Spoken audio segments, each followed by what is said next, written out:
It's time to talk about some cheap designer fragrances for summer that's gonna last the entire day. I'm not saying that these are, 15-hour monster performers, right? Something like that is pretty rare, not only for a summer fragrance, but also for a cheap scent, right? You don't get a whole lot of that. So we're gonna keep it a little bit more realistic here. We're talking about some affordable scents that are just going to get you through a work day or a school day.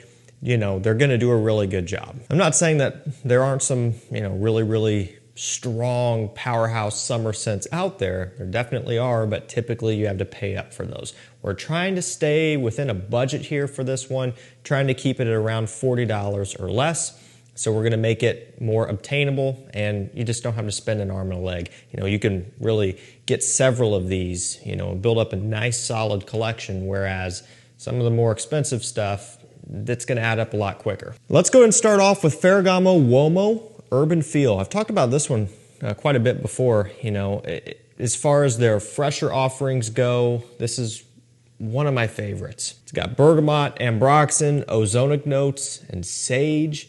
So it's kind of, I guess, their take on a blue fragrance, right? But it doesn't really smell like any of the others, so it's not a clone of any of the others. It's just kind of their style, their attempt at a blue scent. And it's a really good one too. It's not straight up ambroxan all the way through. You're picking up on a lot of the citruses and the aromatics. It has a soapy, clean freshness to it that just makes it very wearable, but also it has good performance to back it up. These Ferragamo Uomos are very reasonably priced on discounters, whether it be this one or the original or signature or casual life. They're all really, really reasonable. I think around $35 to $40 or so for this one. So definitely something that's worth picking up if you want a wearable, everyday scent with good performance. Next up, we have Calvin Klein Defy Eau de Parfum. So, at this point, we're up to the Parfum now, right? Which it's newer, and because it's newer, it's going to be a bit more expensive.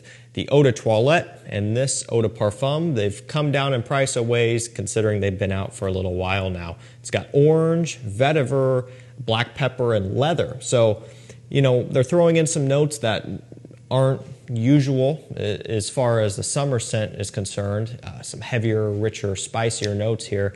But I do find that the overall composition as a whole is leaning fresher, right? So don't let those notes scare you off too much. And this is something that you can still wear during the warm weather. It's not a leather bomb. It's not a black pepper bomb. It's not too spicy and rich. Those notes are supplemental to the overwhelming freshness that this one gives off. So it kind of gives it a bit of a different twist. The original is great as well. It's got a lot of vetiver in there with some citrus going on. Between the two, the Eau de Parfum is going to have better performance. And the Calvin Klein Defy fragrances, or at least the Eau de Toilette, wasn't warmly welcomed, and it kind of makes sense because it's not something that's super unique by any means. But I think for the money, these are good to pick up and have around for somebody who just wants to smell good and get decent performance for a pretty low price. Let's move on to Hugo Boss Reversed. This one's down into the 30s now. Hasn't always been the case. I mean, you guys remember when this first came out, it was, even on discounters, still like $60 or something, right? Which is abnormally high for what these typically go for. And now it's kind of down into the normal range where I would say it's 1,000% worth a pickup. A lot of vetiver in here as well, but also quite a bit of grapefruit off the top. You get an ambroxan note, even though I don't think they officially list it off. And then some rosemary aromatics in the mid. And the way I've always described this one was it's kind of like a somewhat similar style to Elysium, primarily due to the vetiver compound in here mixing with the citrus and the ambroxan. Kind of has that style, but it doesn't have all the black currant and the apple and the other fruits and everything going on. So they're still very different, but to give you a general idea of what this one could be in a similar category to, I would say Elysium. And that's just because, again, the vetiver, that's something used very prominent there, and you're picking up on a lot of it here. And just not just vetiver itself, but the type of vetiver compound that's being used is similar to that of Elysium, which is why I really like this one, because I love Elysium. It just kind of reminds me of it a little bit.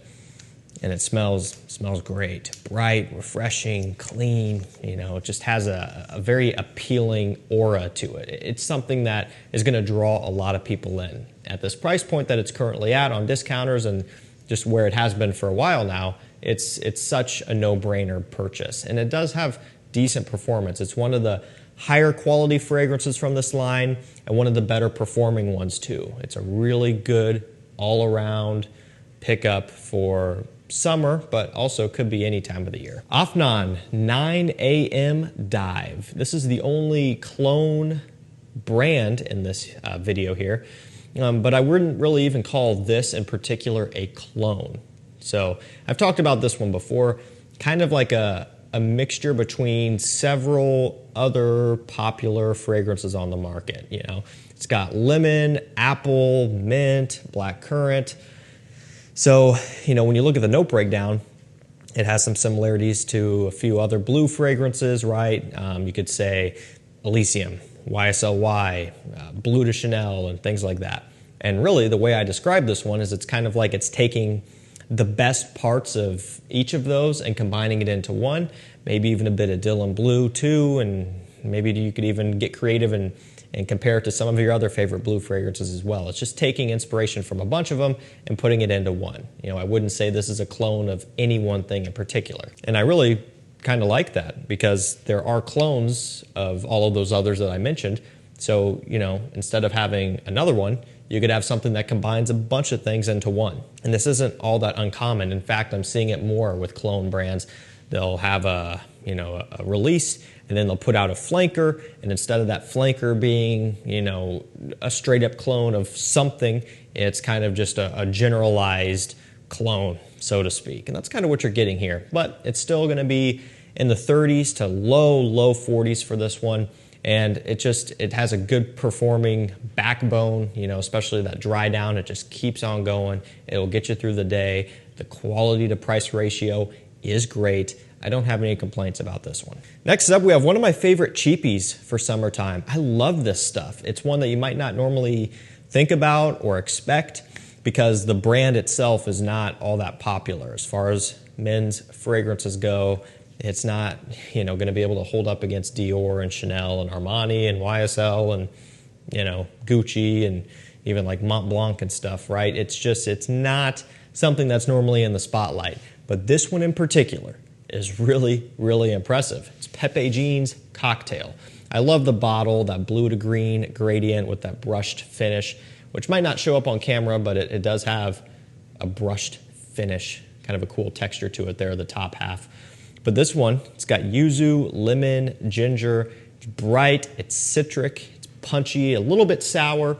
It's a big head turner, especially off that opening. You know, when you spray this one up, when you're trying it out, you know, likely on a blind buy, it's just really good. It's punchy, it's strong and bright, effervescent and uplifting. If you're wearing this one out in the summer heat, it smells amazing. And this is the type of thing that's going to be a good head turner, you know, which is it has that attention grabbing texture about it. You know, the fact that it's not silky smooth, you know, the fact that it kind of has some, for lack of a better way to describe it, some harsher, rougher edges just with how the yuzu and the citrus comes across. It just has some good texture to it. It's something that makes people turn their head when you walk by. I think you're looking at around, I don't know, $35 to $40 for this one as well. I think testers come up every now and then, and you could save some money there. And I think testers come with a cap, but I'm not 100% sure. No matter what way you cut it, it's an affordable one with really respectable performance and just overall a surprising amount of uniqueness too. Next up, we have John Varvatos Artisan Pure. I mean, needs no introduction. It was in the hype spotlight for a while back, kind of when it first came out. And I remember it when I was just starting out, you know, back in 2017, making videos and stuff. The first time I tried it was from a sample. One of the popular, at the time, decant companies sent me a sample because I couldn't afford a full bottle. And not only that, but I don't even know if I could find a full bottle. You know, when this first came out, it was getting so popular that it was selling out. But then when it would come into stock on discounters, it would be priced pretty high. I mean, believe it or not, this was pretty consistently there for a while, priced at like $70 to $80 on discounters for this 125 ml. That's high for John Varvatos. Now it's finally in a normal range for around in the 30s to low 40s, but typically, I don't know, 35, 37. It does sell out sometimes in the peak summer season, but it usually comes back pretty quickly. I think as far as unique designer summer scents go, and especially within an affordable range, this is one of the best out there. I mean, it might not be the biggest, like, trendy compliment getter ever, but if you do want something that's unique and that stands out, this is it. I'm telling you guys, please try it if you haven't already. It's got orange, clementine, petitgrain, lemon. It kind of reminds me a little bit of like Xerjoff Naxos, or I'm sorry, wow, Xerjoff Neo Naxos. Nothing like Naxos, right? That's tobacco, honey. But Neo, it has a very strong neroli petitgrain note with a lot of bergamot. You could even say that the orange in here, the clementine, kind of has a little bit of a Xerjoff Kobe smell too. Almost like it's kind of taking inspiration from both a little bit, but still doing its own thing. But the neroli petitgrain mixture here is one of the more prominent parts about this. It's leafy, it's green, it is just so incredibly unique. There aren't any other designers out there that really smell like this, and that's what I love so much about it. This truly is kind of niche territory in a way, just with the level of detail and complexity that this one has, and especially at this price point, it's a no-brainer pickup. Love everything about it. It's great for spring, great for summer, and it's a fair performer. This next one is actually pretty unique for what it's worth too. Something that I wasn't really expecting to say about, you know, a fragrance from this line, because this line, it got started by kind of, for lack of a better term, cloning another scent. And then they put out a flanker after it that kind of cloned a fragrance, but then did their own little twist. It's Coach Green, you know, so the original Coach smells like Sauvage, kind of, you know, pretty similar. Coach Platinum smells like Sauvage, but with vanilla and a bit of pineapple. But this one, it doesn't really necessarily smell like Sauvage. It still has a little bit of like the original Coach DNA, maybe a little bit of a Prada carbon smell, but it has a lot of kiwi to go along with it, rosemary, cedarwood, bergamot. So it kind of just does its own little thing here, you know. It has like a metallic kind of coal, charcoal smell, which kind of puts it in a similar realm to carbon. But again, it has more of a different type of shower gel soapiness that the others don't really have. And again, the green notes, the kiwi, the aromatics, it kind of separates it. But I do like this one for the price that it's at on discounters now. You know, at retail or when it first came out, that's a different story. But now that this one has fallen in price quite a bit, it's a really, really good pickup. You also really can't go wrong with Bentley for Men Silver Lake. I don't think I've heard about this one in a while, but it's a really good pickup. I mean, really, all of the Bentley for Men's are good, except for, you know, Bentley for Men Intense and the original. Those aren't really summer fragrances, neither is Absolute. But Bentley for Men Black Edition, great for summertime. Bentley for Men Silver Lake, also great for the warm weather. And it kind of has a little bit of an Aqua de Jo eau de parfum / profondo smell. It kind of just smells like that a bit, but much more affordable. And also, what's notable about this one is the performance. It is really strong. It's actually going to be one of the stronger fragrances within this video, so it might surprise you.